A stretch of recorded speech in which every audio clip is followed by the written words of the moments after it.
O Grande Conflito. Capítulo 42. O final e glorioso triunfo. Ao fim dos 1000 anos, Cristo volta novamente à Terra. É acompanhado pelo exército dos remidos e seguido por um cortejo de anjos. Descendo com grande majestade, ordena aos ímpios mortos que ressuscitem para receber a condenação. Surgem estes como um grande exército, inumerável como a areia do mar. Que contraste com aqueles que ressurgiram na primeira ressurreição!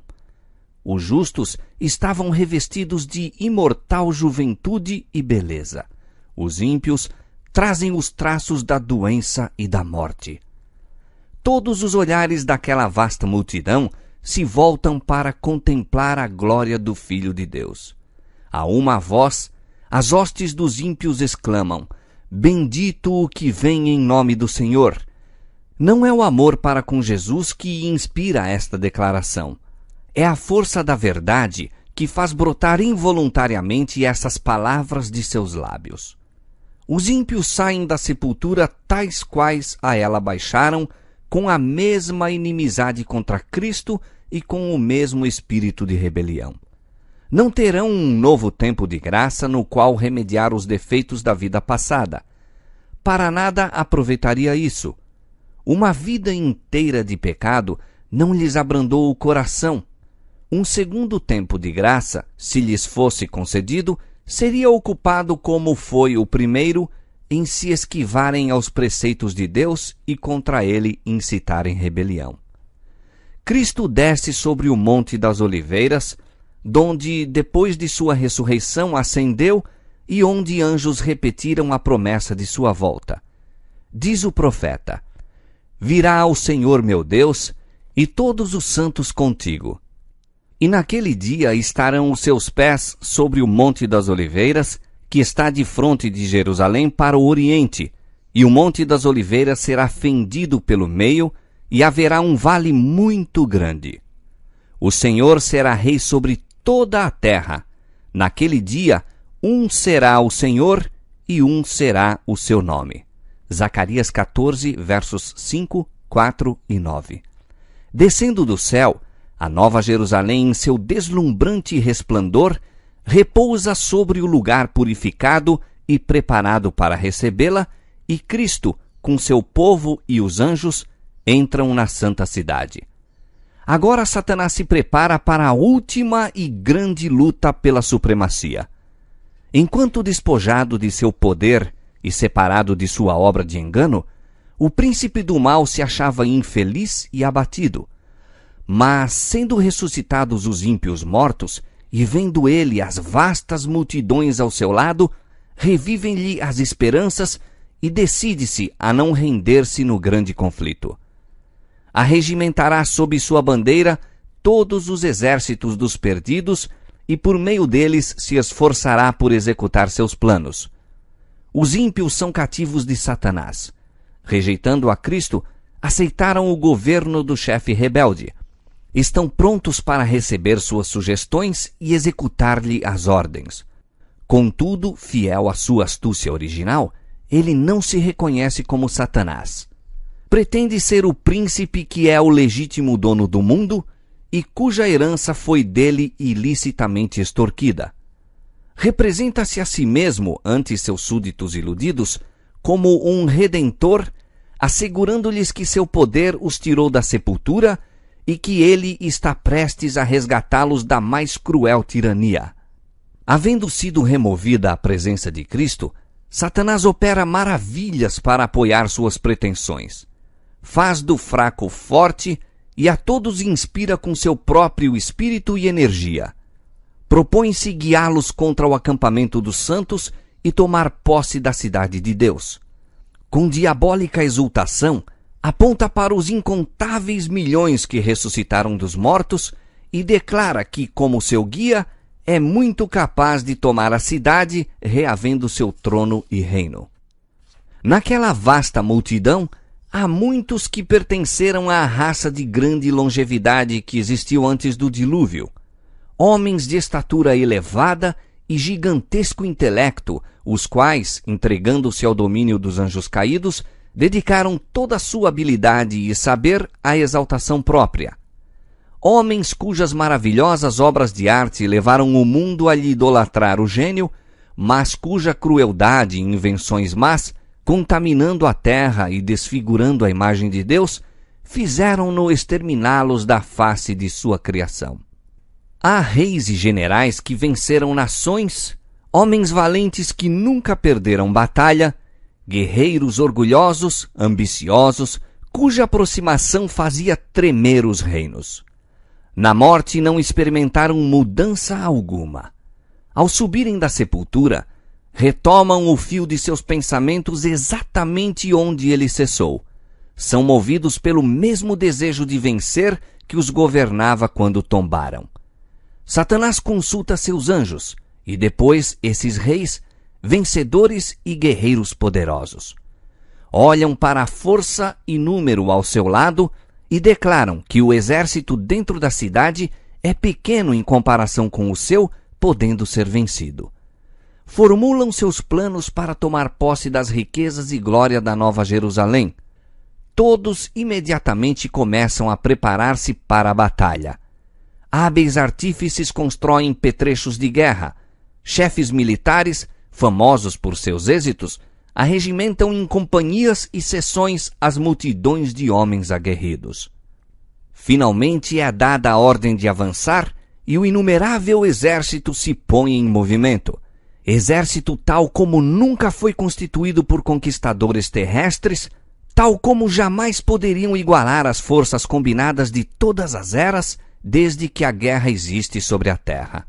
Satanás, o mais forte dos guerreiros, toma a dianteira e seus anjos unem as forças para esta luta final. Reis e guerreiros estão em seu séquito e as multidões seguem em vastas companhias, cada qual sob as ordens de seu designado chefe. Com precisão militar, as fileiras cerradas avançam pela superfície da terra, quebrada e desigual, em direção à cidade de Deus. Por ordem de Jesus, são fechadas as portas da Nova Jerusalém e os exércitos de Satanás rodeiam a cidade, preparando-se para o assalto. Agora Cristo de novo aparece à vista de seus inimigos. Muito acima da cidade, sobre um fundamento de ouro polido, está um trono alto e sublime. Sobre este trono assenta-se o Filho de Deus, e em redor dele estão os súditos de seu reino. O poder e majestade de Cristo, nenhuma língua os pode descrever, nem pena alguma retratar. A glória do Pai Eterno envolve seu Filho. O resplandor de sua presença enche a cidade de Deus e estende-se para além das portas, inundando a terra inteira com seu fulgor. Mais próximo do trono estão os que já foram zelosos na causa de Satanás, mas que, arrancados como tições do fogo, seguiram seu Salvador com devoção profunda e intensa. Em seguida estão os que aperfeiçoaram um caráter cristão em meio de falsidade e incredulidade, os que honraram a lei de Deus quando o mundo cristão a declarava nula, e os milhões de todos os séculos que se tornaram mártires pela sua fé. E além está a multidão, a qual ninguém podia contar, de todas as nações e tribos e povos e línguas, trajando vestidos brancos e com palmas nas suas mãos. Apocalipse 7, 9. Terminou a sua luta. A vitória está ganha. Correram no estádio e alcançaram o prêmio. O ramo de palmas em suas mãos é um símbolo de seu triunfo. As vestes brancas, um emblema da imaculada justiça de Cristo, a qual agora possuem. Os resgatados entoam um cântico de louvor que ecoa repetidas vezes pelas abóbodas do céu. Salvação ao nosso Deus, que está assentado no trono, e ao Cordeiro. E anjos e serafins unem sua voz em adoração. Tendo os remidos contemplado o poder e malignidade de Satanás, viram como nunca dantes que poder algum, a não ser o de Cristo, poderia tê-los feito vencedores.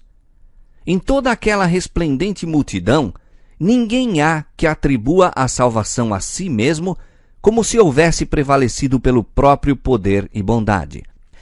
Nada se diz do que fizeram ou sofreram. Antes, o motivo de cada cântico, a nota fundamental de toda a antífona é: salvação ao nosso Deus e ao Cordeiro. Na presença dos habitantes da terra e do céu, reunidos, é efetuada a coroação final do Filho de Deus.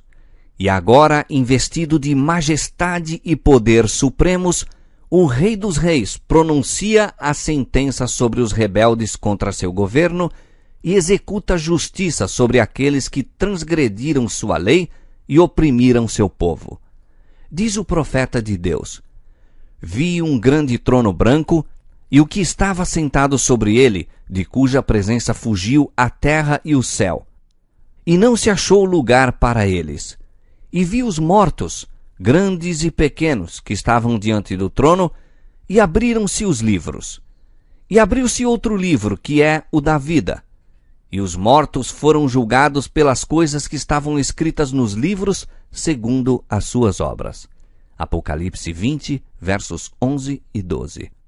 Logo que se abrem os livros de registro e o olhar de Jesus incide sobre os ímpios, eles se tornam cônscios de todo o pecado cometido. Veem exatamente onde seus pés se desviaram do caminho da pureza e santidade, precisamente até onde orgulho e rebelião os levaram na violação da lei de Deus.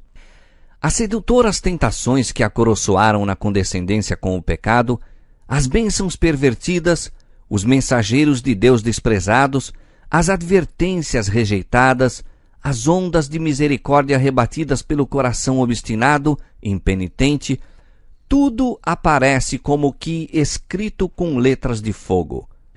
Por sobre o trono se revela a cruz. E semelhante a uma vista panorâmica, aparecem as cenas da tentação e queda de Adão e os passos sucessivos no grande plano para redimir os homens.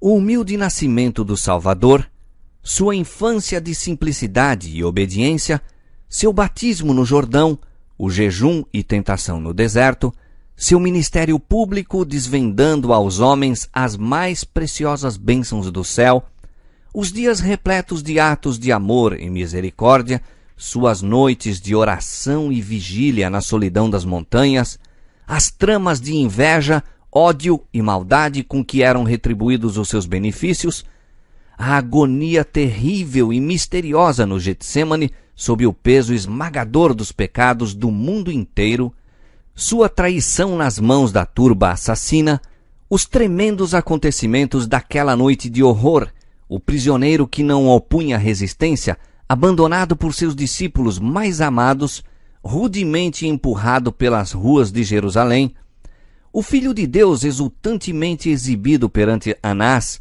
citado ao palácio do sumo sacerdote, ao tribunal de Pilatos, perante o covarde e cruel Herodes, escarnecido, insultado, torturado e condenado à morte, tudo é vividamente esboçado. E agora, perante a multidão agitada, revelam-se as cenas finais. O paciente sofredor trilhando o caminho do Calvário, o príncipe do céu suspenso na cruz. Os altivos sacerdotes e a plebe zombeteira a escarnecer de sua agonia mortal, as trevas sobrenaturais, a terra a palpitar, as pedras despedaçadas, as sepulturas abertas, assinalando o momento em que o Redentor do mundo rendeu a vida. O terrível espetáculo aparece exatamente como foi. Satanás, seus anjos e súditos não têm poder para se desviarem do quadro que é a sua própria obra. Cada ator relembra a parte que desempenhou. Herodes matando as inocentes crianças de Belém a fim de que pudesse destruir o rei de Israel. A vil Herodias, sobre cuja alma criminosa repousa o sangue de João Batista. O fraco Pilatos, subserviente às circunstâncias. Os soldados zombadores, os sacerdotes e príncipes, e a multidão furiosa que clamou: O seu sangue caia sobre nós e nossos filhos. Todos contemplam a enormidade de seu crime.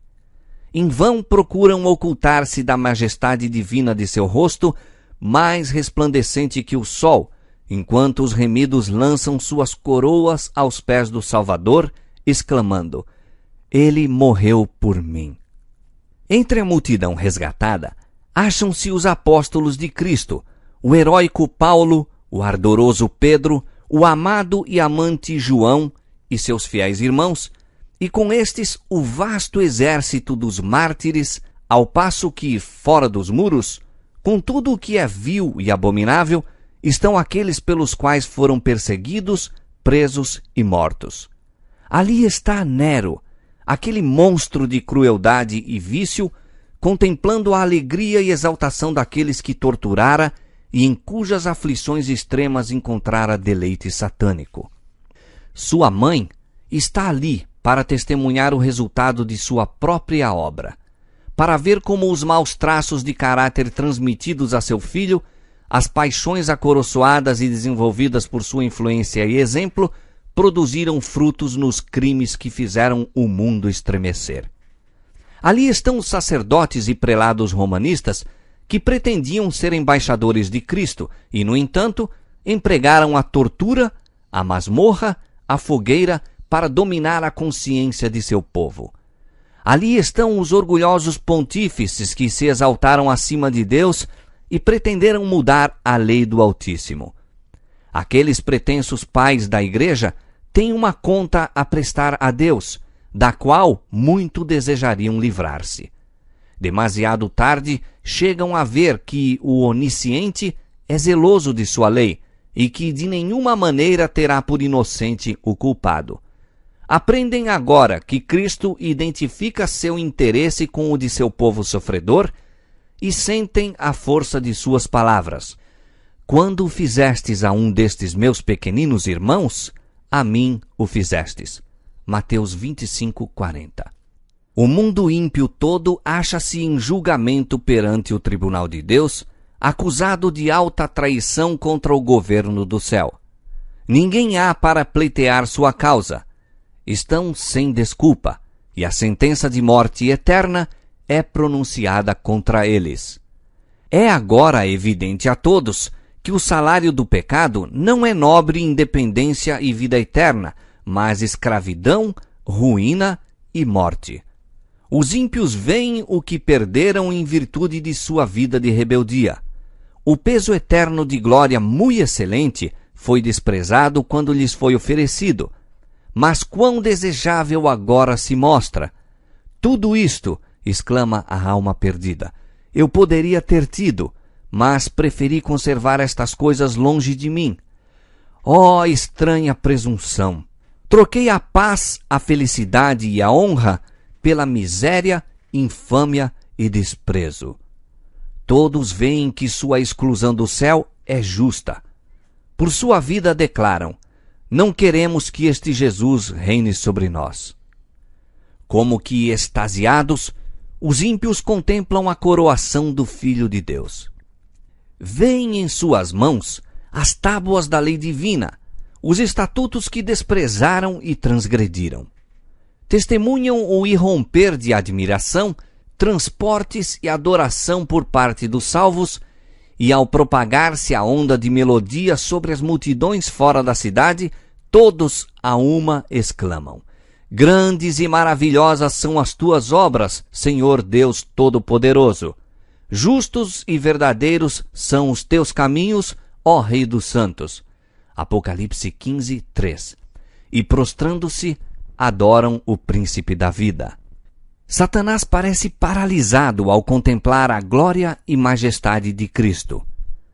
Aquele que fora um querubim cobridor, lembra-se donde caiu. Ele, um serafim resplandecente, filho da alva, quão mudado, quão degradado. Do conselho onde tantas honras recebera, está para sempre excluído. Vê que agora um outro se encontra perto do Pai, velando sua glória. Viu ser colocada a coroa sobre a cabeça de Cristo, por um anjo de elevada estatura e presença majestosa, e sabe que a exaltada posição deste anjo poderia ter sido sua.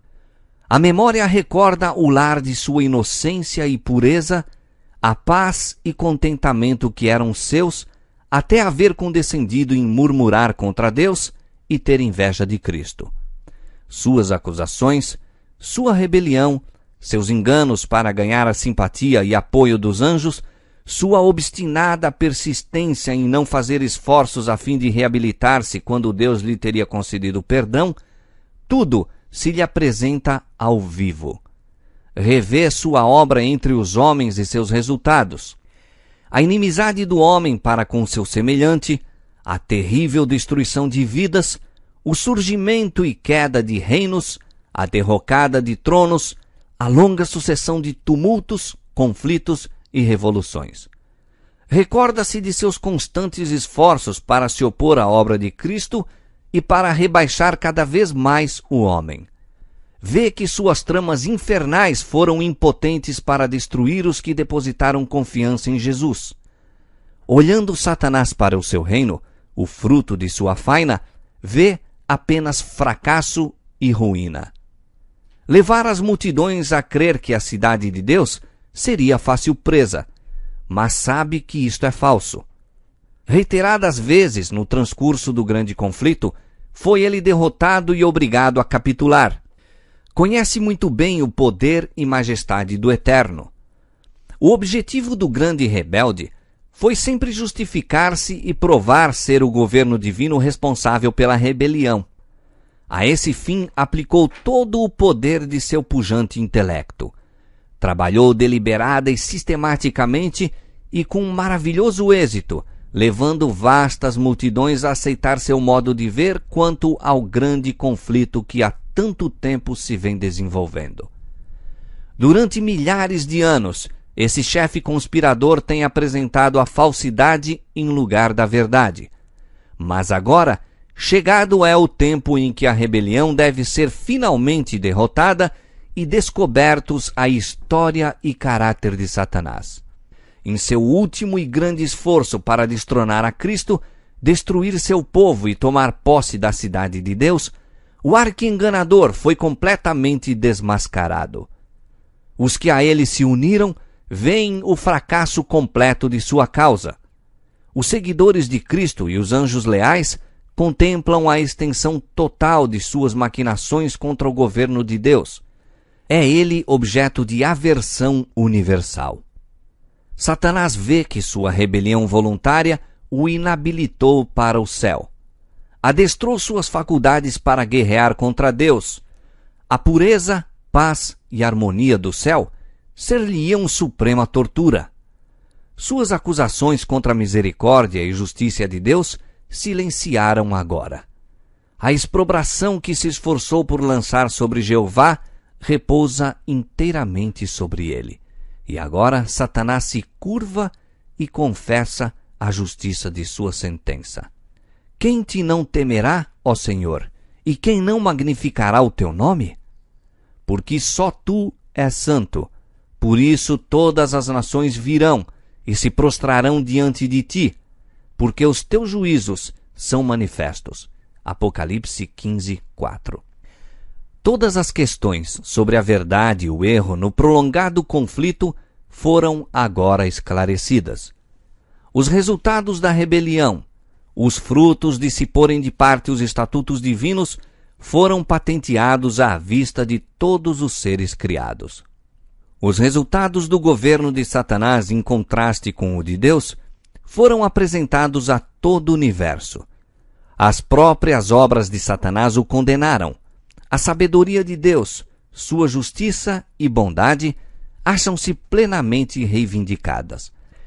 Vê-se que toda a sua ação no grande conflito foi orientada com respeito ao bem eterno de seu povo e ao bem de todos os mundos que criou. Todas as tuas obras te louvarão, ó Senhor, e os teus santos te bendirão. Salmo 145, verso 10. A história do pecado permanecerá por toda a eternidade como testemunha de que a existência da lei de Deus se acha ligada à felicidade de todos os seres por ele criados. À vista de todos os fatos do grande conflito, o universo inteiro, tanto os que são fiéis como os rebeldes, de comum acordo declara: justos e verdadeiros são os teus caminhos, ó Rei dos Santos. Perante o universo foi apresentado claramente o grande sacrifício feito pelo Pai e o Filho em prol do homem. É chegada a hora em que Cristo ocupa a sua devida posição, sendo glorificado acima dos principados e potestades e sobre todo o nome que se nomeia. Foi pela alegria que lhe estava proposta, a fim de poder trazer muitos filhos à glória, que ele suportou a cruz e desprezou a ignomínia. E por inconcebivelmente grande que tivessem sido a tristeza e a ignomínia, todavia maiores são a alegria e a glória. Ele olha para os remidos, renovados em sua própria imagem, trazendo cada coração a impressão perfeita do divino, refletindo cada rosto a semelhança de seu rei. Contempla neles o resultado das fadigas de sua alma e fica satisfeito. Então, com voz que atinge as multidões congregadas dos justos e ímpios, declara: eis a aquisição de meu sangue. Por estes sofri, por estes morri, a fim de que pudessem morar em minha presença pelas eras eternas. E sobe o cântico de louvor dos que estão vestidos de branco em redor do trono. Digno é o Cordeiro que foi morto de receber o poder e riquezas e sabedoria e força e honra e glória e ações de graças. Apocalipse 5:12. Apesar de ter sido Satanás constrangido a reconhecer a justiça de Deus e a curvar-se à supremacia de Cristo, seu caráter permanece sem mudança. O espírito de rebelião, qual poderosa torrente, explode de novo. Cheio de frenesi, decide-se a não capitular no grande conflito. Chegado é o tempo para uma última e desesperada luta contra o Rei do Céu. Arremessa-se para o meio de seus súditos e esforça-se por inspirá-los com sua fúria, incitando-os a uma batalha imediata. Mas dentre todos os incontáveis milhões que seduziu a rebelião, ninguém há agora que lhe reconheça a supremacia. Seu poder chegou ao fim. Os ímpios estão cheios do mesmo ódio a Deus, o qual inspira Satanás, mas veem que seu caso é sem esperança, que não podem prevalecer contra Jeová. Sua ira se acende contra Satanás e os que foram seus agentes no engano, e com furor de demônios voltam-se contra eles. Diz o Senhor: pois que estimas o teu coração, como se fora o coração de Deus, eis que eu trarei sobre ti estranhos, os mais formidáveis dentre as nações, os quais desembainharão as suas espadas contra a formosura da tua sabedoria e mancharão o teu resplendor. À cova te farão descer, e te farei perecer, ó querubim protetor, entre pedras afogueadas. Por terra te lancei diante dos reis te pus, para que olhem para ti. E te tornei em cinza sobre a terra, aos olhos de todos os que te veem. Em grande espanto te tornaste, e nunca mais serás para sempre. Ezequiel capítulo 28, versos 6 a 8 e versos 16 a 19. Toda a armadura daqueles que pelejam com ruído e os vestidos que rolavam no sangue serão queimados, servirão de pasto ao fogo. A indignação do Senhor está sobre todas as nações, e o seu furor sobre todo o exército delas. Ele as destruiu totalmente, entregou-as à matança. Sobre os ímpios fará chover laços, fogo, enxofre e vento tempestuoso. Eis a porção do seu copo. Isaías capítulo 9, verso 5, capítulo 34, verso 2, Salmo 11, verso 6. De Deus desce fogo do céu. A terra se fende. São retiradas as armas escondidas em suas profundezas. Chamas devoradoras irrompem de cada abismo iante. As próprias rochas estão ardendo. Vindo é o dia que arderá como um forno. Os elementos fundem-se pelo vivo calor, e também a terra e as obras que nela há são queimadas. Malaquias capítulo 4, verso 1, 2 Pedro capítulo 3, verso 10. A superfície da terra parece uma massa fundida, um vasto e fervente lago de fogo. É o tempo do juízo e perdição dos homens maus, dia da vingança do Senhor, ano de retribuições pela luta de Sião. Isaías 34, 8.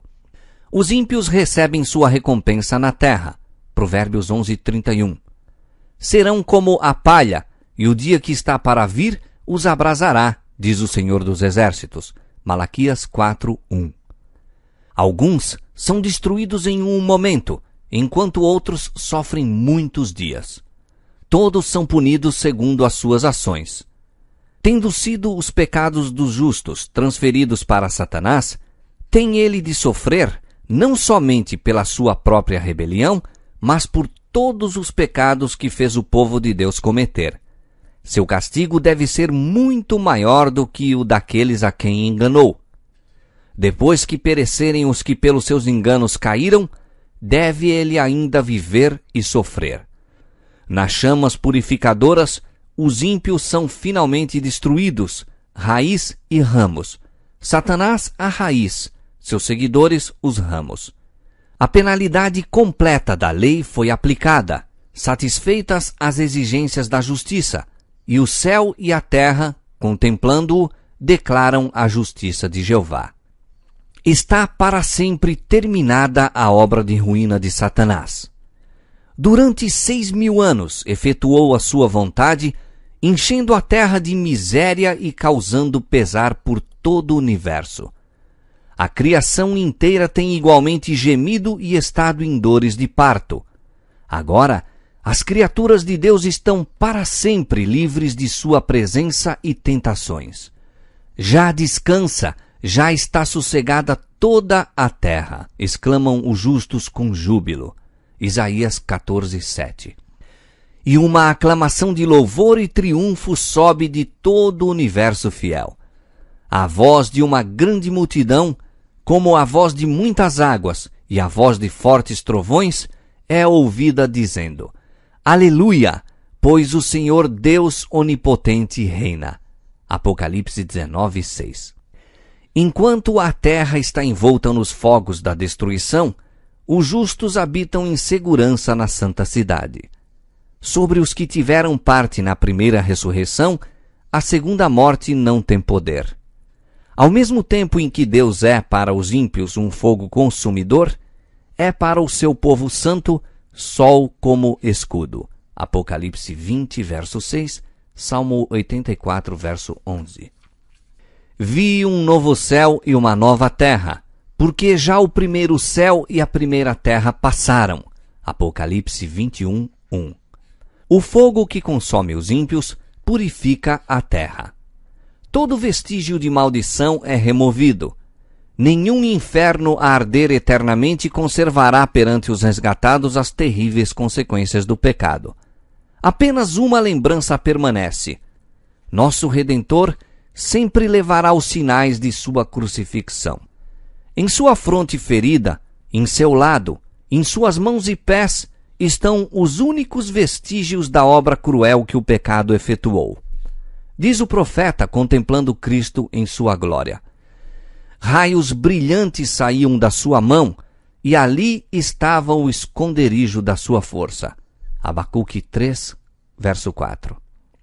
Suas mãos, seu lado ferido, donde fluiu a corrente carmesim, que reconciliou o homem com Deus, ali está a glória do Salvador, ali está o esconderijo da sua força.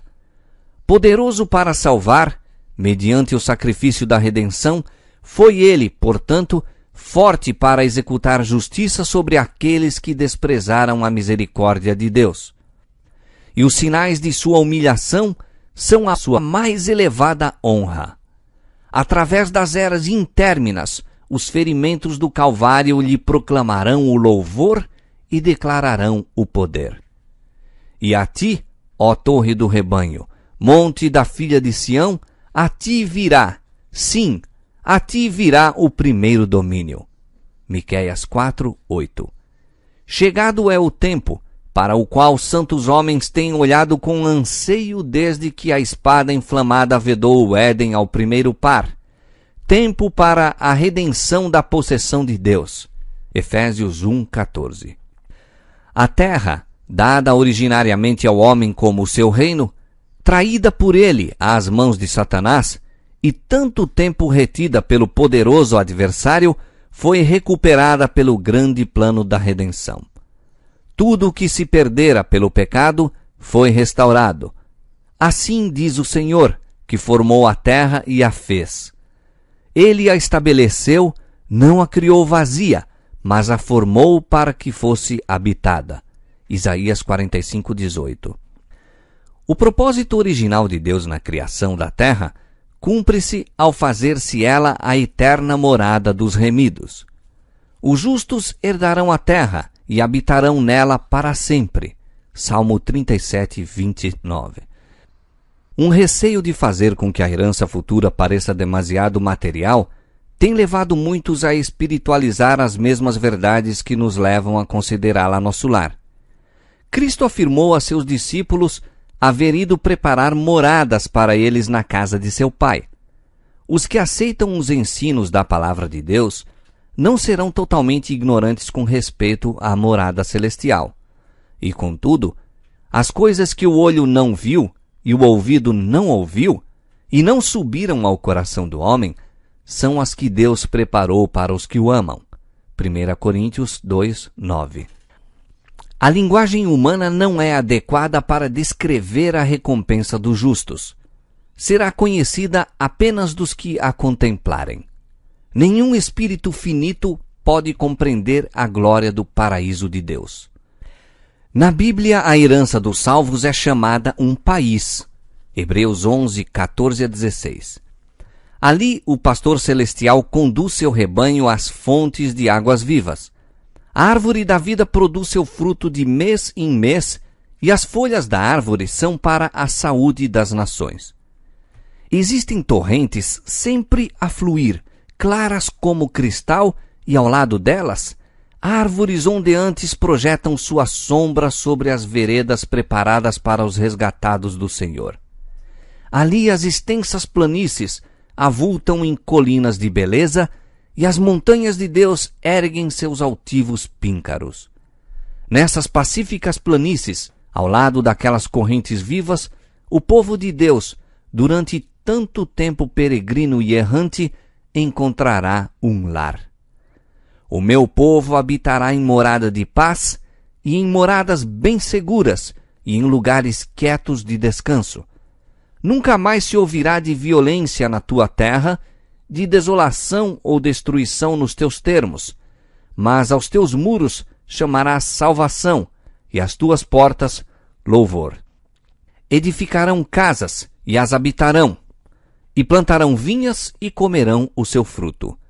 Não edificarão para que outros habitem, não plantarão para que outros comam. Os meus eleitos gozarão das obras das suas mãos.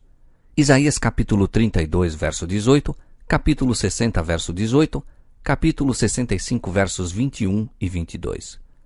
Ali, o deserto e os lugares secos se alegrarão disto, e o ermo exultará e florescerá como a rosa.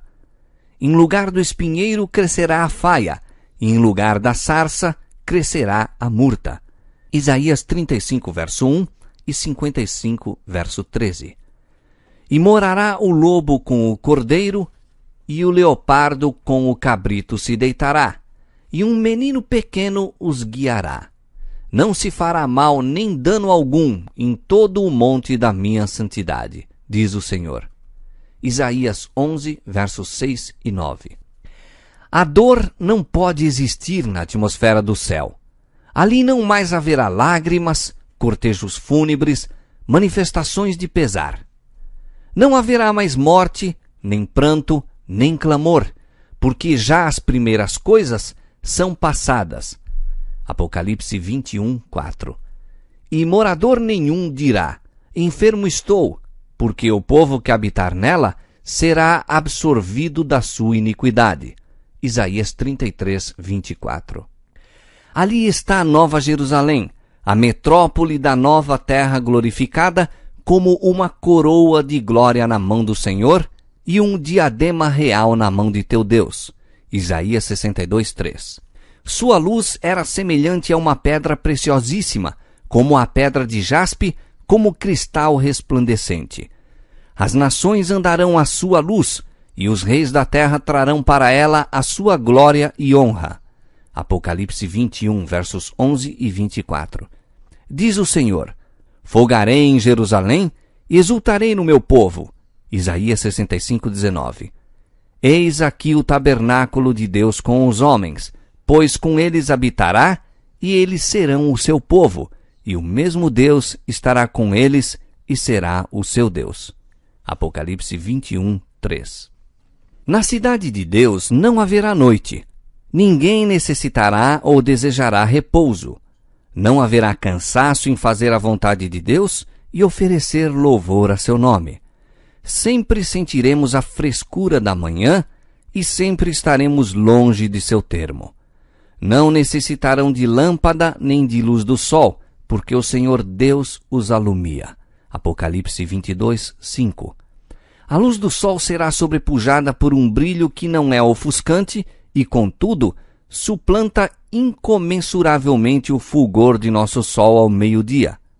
A glória de Deus e do Cordeiro inunda a santa cidade com luz imperecível. Os remidos andam na glória de um dia perpétuo, independentemente do sol. Nela não vi templo, porque o seu templo é o Senhor Deus Todo-Poderoso e o Cordeiro. Apocalipse 21, 22. O povo de Deus tem o privilégio de entreter franca comunhão com o Pai e o Filho. Agora vemos por espelho e em enigma. 1 Coríntios 13, 12. Contemplamos a imagem de Deus refletida como que em espelho, nas obras da natureza e em seu trato com os homens. Mas então o conheceremos face a face, sem um véu obscurecedor de permeio. Estaremos em sua presença e contemplaremos a glória de seu rosto.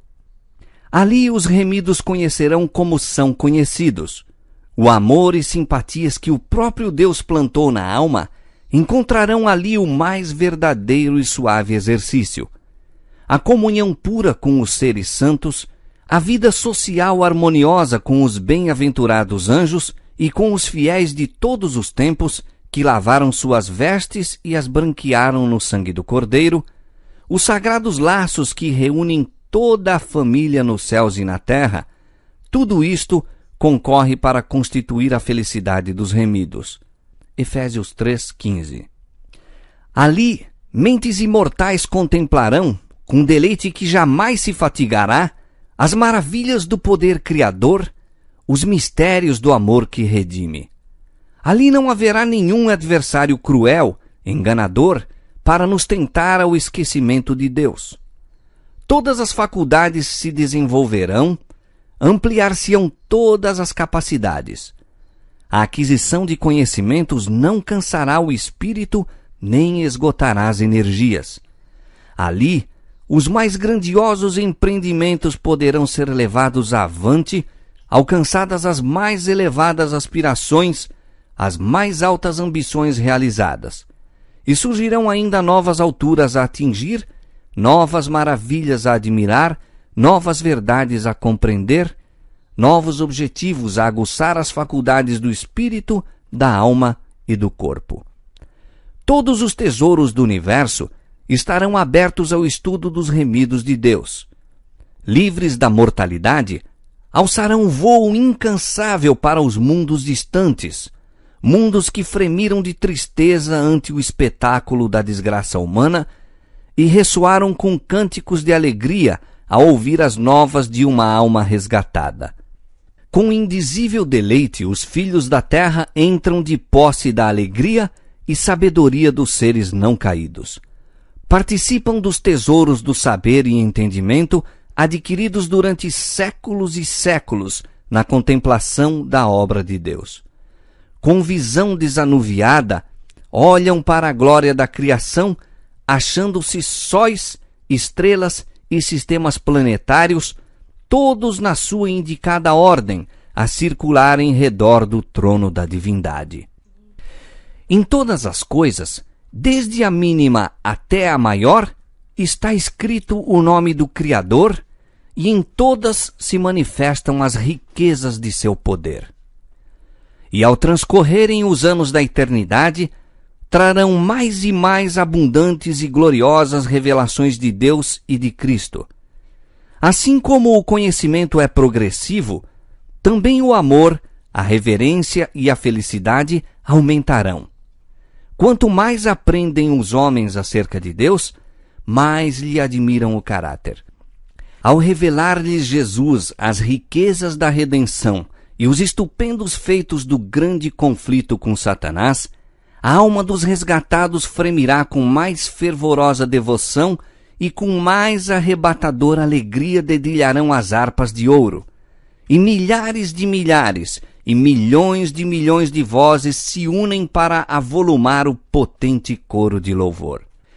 E ouvi a toda a criatura que está no céu, e na terra, e debaixo da terra, e que está no mar, e a todas as coisas que neles há, dizer: ao que está assentado sobre o trono, e ao Cordeiro, sejam dadas ações de graças, e honra, e glória, e poder, para todo o sempre.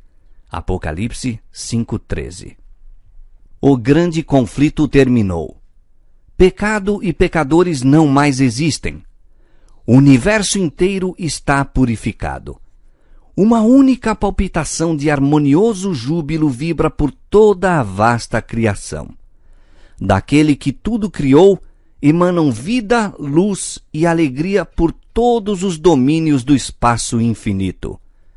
Desde o minúsculo átomo até ao maior dos mundos, todas as coisas, animadas e inanimadas, em sua serena beleza e gozo, declaram que Deus é amor.